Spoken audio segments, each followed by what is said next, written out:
Hello friends, welcome back to Ammu's kitchen. ఈరోజు మనం chicken ముత్యాలతో chicken బిర్యానీని ఏ విధంగా తయారు చేసుకోవాలో ఈ వీడియోలో మీకు చూపిస్తానండి. మనకి ఇవి బాస్మతి రైస్ కంటే కూడా ఎక్కువ టేస్టీగా, ఎక్కువ ఫ్లేవర్‌తో ఉంటాయి రైస్. ఇప్పుడు ఈ చికెన్ ముత్యాలతో చికెన్ బిర్యానీ ఏ విధంగా తయారు చేసుకోవాలో చూద్దాం. ముందుగా నేను ఈ చికెన్ ముత్యాలని ఆన్‌లైన్‌లో తెప్పించుకున్నాను రైస్. మనకి ఇవి ఆన్‌లైన్‌లో దొరుకుతాయి. బయట సూపర్ మార్కెట్‌లో కూడా దొరుకుతాయి. ఇప్పుడు నేను ఒక హాఫ్ కేజీ వరకు తీసుకున్నాను ఈ చికెన్ ముత్యాల రైస్‌ని. ఇవి చిన్నగా ఉంటాయండి, లావుగా రైస్. మనకి బాస్మతి రైస్ కంటే కూడా చాలా టేస్టీగా, మంచి ఫ్లేవర్‌తో ఉంటాయి ఈ రైస్. ఇప్పుడు వాటిని శుభ్రంగా ఒక 2 టైమ్స్ కడిగి ఒక 1 అవర్ వరకు నానబెట్టుకుందాం వాటర్ పోసుకొని. ఇప్పుడు మనం అల్లం వెల్లుల్లి ఫ్రెష్‌గా నూరుకుంటే ఈ బిర్యానీకి చాలా మంచి ఫ్లేవర్ వస్తుంది. ఫ్రెష్‌గా నూరుకుందాం అల్లం వెల్లుల్లి పేస్ట్. అలాగే ఇప్పుడు నేను ఒక హాఫ్ కేజీ వరకు చికెన్‌ని తీసుకున్నాను. చికెన్‌ని శుభ్రంగా కడిగి పక్కన పెట్టుకుందాం. ఇప్పుడు స్టవ్ మీద ఒక వెడల్పాటి గిన్నె పెట్టుకొని అందులో ఒక స్పూన్ వరకు నెయ్యి వేసుకోవాలి. అలాగే ఒక 3 స్పూన్ల వరకు ఆయిల్ వేసుకుందాం. ఆయిల్ హీటెక్కాక ఇప్పుడు అందులో హోల్ గరం మసాలాను వేసుకుందాం. మనకి బిర్యానీ మసాలా అన్నీ కూడా కలిపి వేసుకోవాలి. అలాగే 2 బిర్యానీ ఆకులు వేసుకోవాలి.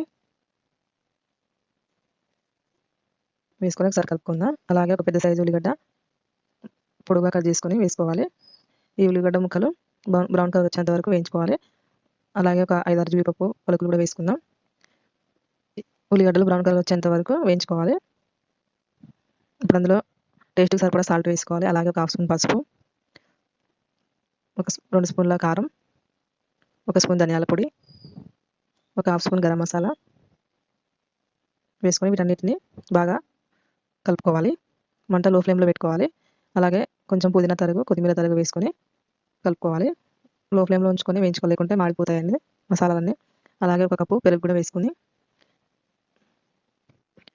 మసాలాలన్నీ పెరుగుతో కలిసిపోయేలాగా బాగా కలుపుకోవాలి. ఇప్పుడు అందులో మనం గ్రైండ్ చేసి పెట్టుకున్న అల్లం వెల్లుల్లి పేస్ట్ వేసుకోవాలి. నేను అల్లం వెల్లుల్లి పేస్ట్ లాస్ట్‌లో వేసుకున్నానండి. మంచి ఫ్లేవర్ వస్తుంది. లాస్ట్‌లో వేసుకొని ఒక 2 మినిట్స్ వరకు ఈ మసాలాలన్నిటిని మంచిగా ఫ్రై చేసుకోవాలి. ఆయిల్ సెపరేట్ అయ్యేంత వరకు ఫ్రై చేసుకోవాలి. ఈ విధంగా ఆయిల్ పైకి వచ్చినప్పుడు ఇప్పుడు మనం అందులో చికెన్ వేసుకుందాం. చికెన్ వేసుకొని కలుపుకోవాలి. ఇప్పుడు అందులో కొంచెం సాల్ట్ వేసుకుందాం.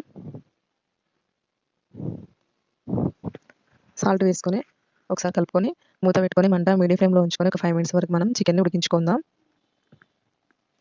5 మినిట్స్ తర్వాతకి మూత తీసి ఒకసారి చికెన్‌ని కలుపుకుందాం. మనకి ఒక 70% వరకు చికెన్ కుక్ అయిపోయిందండి. ఇప్పుడు మనం అందులో వాటర్ పోసుకోవాలి.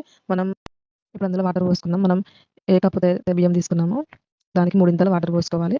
అంటే ఒక గ్లాస్ రైస్ తీసుకుంటే 3 గ్లాసుల వరకు వాటర్ పోసుకోవాలి. మనకి చికెన్ కుక్ అవ్వాలి కాబట్టి కొంచెం వాటర్ ఎక్కువగానే వేసుకోవాలి. అది కూడా హాట్ వాటర్ పోసుకోవాలండి. చల్లటి నీళ్ళు పోసుకోకూడదు. ఈ విధంగా వాటర్ పోసుకున్నాక అందులో కొంచెం కొత్తిమీర తరుగు, పుదీనా తరుగు వేసుకోవాలి. నార్మల్‌గా అయితే మనం ఒక గ్లాసు రైస్‌కి 2 గ్లాసుల వాటర్ పోసుకుంటాం కదా! ఇది చికెన్ కుక్ అవ్వాలి కాబట్టి ఒక గ్లాస్ రైస్‌కి 3 గ్లాసుల వాటర్ పోసుకొని ఉప్పు ఒకసారి టెస్ట్ చేసుకొని తక్కువగా ఉంటే కొంచెం వేసుకోవాలి. మనకి ఉప్పు కరెక్ట్‌గా ఉంటేనే మనకి బిర్యానీ టేస్ట్ వస్తుంది. ఈ విధంగా మరిగినప్పుడు మనం అందులో నానబెట్టుకున్న బియ్యంని వేసుకుందాం. రైస్ మొత్తం వేసుకున్నాక ఒకసారి కలుపుకొని మంట మీడియం ఫ్లేమ్‌లో ఉంచుకొని ఉడికించుకుందాం. మధ్య మధ్యలో చెక్ చేసుకుంటూ ఒకసారి కలుపుకొని ఉడికించుకోవాలి బిర్యానీని. 5 మినిట్స్ తర్వాత మనకి ఈ విధంగా ఉడికిపోతుంది రైస్. ఇప్పుడు స్టవ్ ఆఫ్ చేసుకొని ఒక 10 మినిట్స్ వరకు మనం అలాగే వదిలేయాలండి కలపకుండా. వేడి మీద కలిపితే మెత్తగా అవుతుంది. ఒక 10 మినిట్స్ తర్వాతకి సర్వ్ చేసుకుందాం. ఈ విధంగా మనం ముత్యాల బిర్యానీని ప్రిపేర్ చేసుకోవచ్చు. చాలా టేస్టీగా ఉంటుంది. మీరు ఒకసారి ట్రై చేసి చూడండి. మీకు ఈ వీడియో నచ్చినట్లయితే ప్లీజ్ లైక్ చేయండి, షేర్ చేయండి, కామెంట్ చేయండి. ఈ బిర్యానీని మనం ఈ విధంగా సర్వ్ చేసుకోవచ్చు. Thank you for the watching.